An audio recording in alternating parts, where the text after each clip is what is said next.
যারা সম্বর্ধনা জ্ঞাপন করছেন একটু তাদের যারা সম্বর্ধনা জ্ঞাপন করছেন একটু তাদের করছেন বেবিদিরা অনেক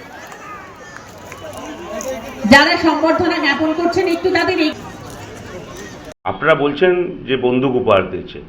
আমি তো ঘটনাটা না জেনে আপনাদের কাছ থেকেই প্রথম শুনলাম। ঘটনাটা না জেনে তো আমি কিছু মন্তব্য করতে পারবো না। একটা ভিডিও ভাইরাল হয়েছে না, এখনও সেই ভিডিও আমার দেখা সুযোগ হয়নি। যদি এরকম কিছু ঘটে থাকে নিশ্চয়ই আমরা দেখব কি হয়েছে অ্যাকচুয়ালি। সরকারি মঞ্চ থেকে কি বন্দুক দেওয়া যেতে পারে কাউকে? না, আমি তো আপনারা বললেন আমরা খোঁজ নিয়ে দেখব কি হয়েছে। যদি এরকম কিছু হয় তার জন্য যা যা ব্যবস্থা গ্রহণ করা সেটা আমরা করব।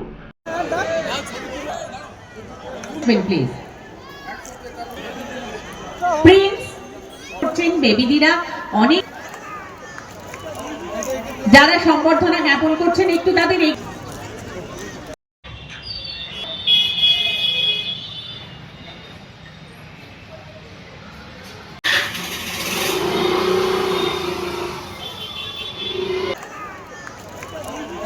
যারা সম্বর্ধনা জ্ঞাপন করছেন একটু তাদের ও কিছু বুঝে না, মানে দেখলো না, একটা হাটাক করে নিয়ে নিল হাতে।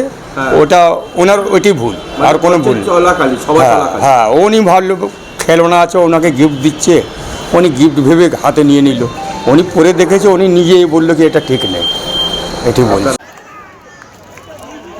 যারা সম্বর্ধনা জ্ঞাপন করছেন একটু তাদের আপনারা বলেছেন আমরা খোঁজ নিয়ে দেখব এবং খুব গুরুত্ব সহকারে খোঁজ নেব।